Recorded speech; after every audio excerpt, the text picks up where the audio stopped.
एक बादशाह की 7 बेटियां थीं। एक दिन बादशाह बहुत खुश होता है और अपनी 7 बेटियों को बुलाकर पूछता है कि मैं तुमसे एक सवाल पूछूंगा और अगर जवाब अच्छा लगा तो तुम्हारा मनचाहा इनाम भी दूंगा। सब एक कतार में खड़ी हो जाओ और एक एक करके बताओ कि तुम किसका दिया खाती हो और किसका दिया पहनती हो। 7 में से 6 बेटियों ने कहा कि अब्बा हुजूर, हम आपका दिया खाती हैं और आपका दिया पहनती हैं। आप ही की वजह से ये हमारी शान और शौकत है। ये सुनकर बादशाह बहुत खुश हुआ और सबको उसकी मनपसंद चीज दे दी। जब सबसे छोटी बेटी की बारी आई तो उसने कहा कि मैं अल्लाह का दिया खाती हूँ और अपनी किस्मत का पहनती हूँ और ये मेरा नसीब है। बादशाह ये सुनते ही आग बिगोला हो गया और कहने लगा, अये कम बख्त, तूने मेरी नाशुक्री की है, तुझे की सजा जरूर मिलेगी। शहजादी ने कहा, जो हुक्म अब्बा हुजूर। बादशाह ने अपने सिपाहियों को हुक्म दिया कि जाओ इसे जंगल में छोड़ आओ, मैं भी देखूं कि ये मेरे बगैर कैसे अल्लाह का दिया खाती है और अपने नसीब का पहनती है। शहजादी से तमाम जेवरात वापस ले लिए गए और खस्ता हाल कपड़ों में बगैर किसी साजो सामान के बादशाह के हुक्म के मुताबिक उसे जंगल में तन्हा छोड़ दिया गया। लेकिन शहजादी बहुत मुतमईन थी और अल्लाह पर तवक्कल थी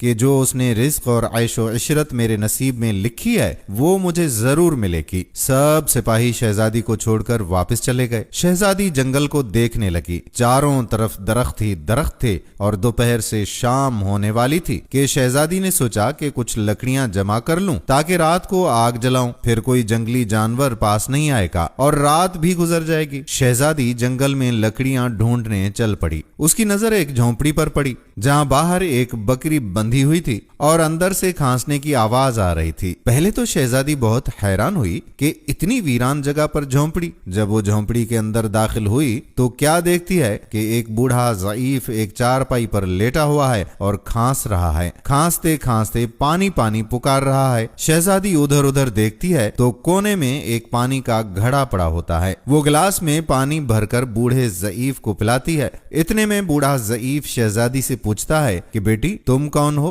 और इतने बड़े जंगल में तुम अकेली क्या कर रही हो। तब शहजादी उसे बताती है कि वो यहाँ तक कैसे पहुंची। बूढ़ा ज़ईफ उसे झोंपड़ी में ही रुकने का बोलता है और कहता है कि मैं शहर में काम करता हूँ, सुबह शहर चला जाऊंगा और 8 दिन के बाद आऊंगा। तुम यहीं रहो और झोंपड़ी में खाने का सामान है और नदी पास ही है, तुम वहां से घड़ा भर लिया करना। सुबह को बूढ़ा ज़ईफ शहर चला जाता है और शहजादी यहाँ अकेली झोंपड़ी में सब सफाई करके बकरी का दूध निकालती है। आधा अपने लिए रख लेती है और आधा बाहर एक कोने में बर्तन में डालकर रख देती है कि रात को कोई जानवर भूखा या प्यासा होगा तो पी लेगा, और खुद अंदर आकर सो जाती है। सुबह सवेरे जब शहजादी